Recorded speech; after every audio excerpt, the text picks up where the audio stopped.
Hello అండి, my lovely people. ఈర్లీ బిన్ welcome back to our channel Vijayawada siblings. అందరూ ఎలా ఉన్నారు? ఏంట్రా బాపు, ఈ వైజాగ్లో ఎండలు ఇలా ఉన్నాయి అనుకునే లోపే మొన్న 2 days వర్షం పడి కూల్చేసింది కదా. బాబోయ్, ఈ వెదర్ చేంజ్కి ఏం జరుగుతుందో కూడా తెలియట్లేదు.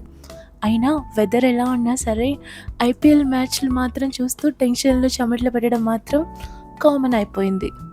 నాకు ఈ క్రికెట్ గురించి ఏం తెలియదు, కానీ మా ఇంటి ఎదురు చిన్నపిల్లలు వస్తే మాత్రం గేమ్ ఆడతాను, cricket game.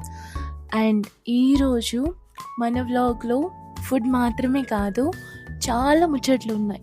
Summer special, scientific facts and ఇంకా బ్యూటిఫుల్ ఈవెంట్ కూడా ఉంది. Let's get start. ఎస్, ఈరోజు మన వీడియో స్పెషల్ ఏంటంటే శ్రీమంతం. అసలు శ్రీమంతం అనగానే ఆ కలర్ఫుల్ గాజులు, పచ్చటి తోరణాలు, ఆ హడావిడే వేరు కదా.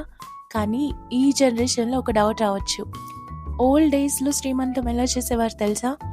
అప్పట్లో ఇంత హంగామాలు, ఆర్భాటాలు ఉండేవి కావు. ఇంట్లోనే ఆడవాళ్ళంతా చేరి గర్భిణీ స్త్రీకి ఇష్టమైన వంటలు చేసి, పాటలు పాడుతూ, గాజులు తొడిగి ఎంతో అపురూపంగా చూసుకునేవాళ్ళు. మరి శ్రీమంతం భోజనాల్లో ఎక్కువగా ప్యూర్ వెజ్ ఎందుకు ప్రిఫర్ చేస్తారో తెలుసా? ఆలోచించారా? దీని వెనక పెద్ద సైన్స్ ఉందండోయ్. ప్రెగ్నెన్సీ లేడీస్కి నాన్ వెజ్ తింటే అరుగుదల త్వరగా అవ్వదు, పైగా బాడీలో హీట్ పెరుగుతుంది. అదే వెజ్ అయితే లైట్గా ఉంటుంది, ఈజీగా డైజెస్ట్ అవుతుంది. అందుకే ఎక్కువ ఆంధ్ర సైడ్ వాళ్ళు వెజ్ ప్రిఫర్ చేస్తారు.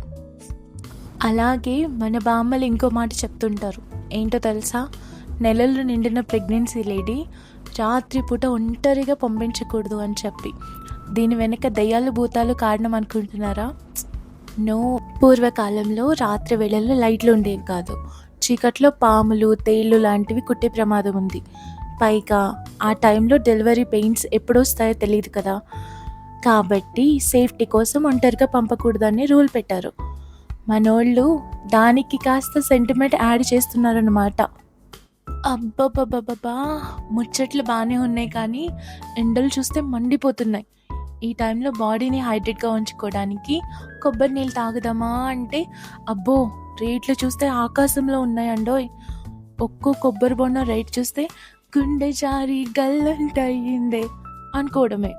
మరి కొబ్బరి నీళ్ళని సేమ్ ఎలక్ట్రోలైట్స్ ఉంటూ బడ్జెట్లో అదిరిపోయేలాగా ఈజీగా ఫ్రెష్ అవ్వడానికి మన దగ్గర ఒక దేశీ డ్రింక్ ఉంది. అదేంటో తెలుసా? బటర్ మిల్క్ అండి. ఎస్, కాస్త చల్లటి పెరుగులో నీళ్ళు పోసి కొద్దిగా ఉప్పు, అల్లం, కొత్తిమీర, కాస్త జీలకర్ర పొడి వేసుకుని తాగితే అబ్బా అమృతం, సర్వం జగన్నాథం.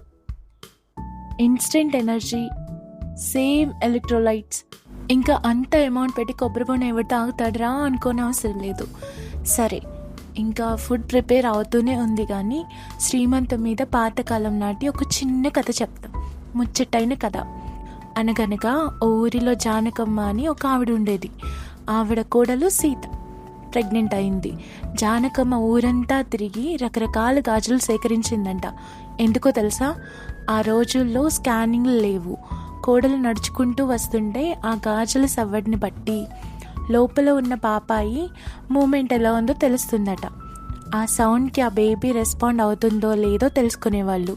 శ్రీమంతంలో పెట్టే ప్రతి పిండి వంట వెనుక, తొడిగే ప్రతి గాజు వెనుక అంతటి ప్రేమ, కేరింగ్ ఉండేవి. ఇది వినగానే ఎంత ముచ్చటేసిందో తెలుసా? ఇంకా అస్సలు సిసలైన ఘట్టం, టడా, మన ఫుడ్ ప్రిపేర్ అయిపోయింది. అబ్బో, ఒక్కో ఐటెం చూస్తుంటే నోరు ఊరిపోతుంది కదా. మీరు ఎన్నన్నా చెప్పండి, ఎన్ని వెజ్ కర్రీస్ ఉన్నా నా కళ్ళు మాత్రం ఒక్కటే చూస్తుంది. ఉల్లచారు, నెయ్యితో తాలింపు అదిరిపోతుంది కదా. సో ఈ వంటలన్నీ సూపర్ డెలిషియస్, టేస్టీగా ఉన్నాయి అనుకోండి. అండ్ ఇది అక్కయ్యపాలెంలో విజయవాడ వారి మహాలక్ష్మి క్యాటరింగ్స్. సో అదండి సంగతి. ఈరోజు మన సమ్మర్ ముచ్చట్లు, శ్రీమంతం విశేషాలు అన్నీ నచ్చాయని అనుకుంటున్నాను. వీడియో నచ్చితే ఆలస్యం ఎందుకు, లైక్ చేయండి, షేర్ చేయండి, సబ్స్క్రైబ్ చేయండి. Thank you for watching.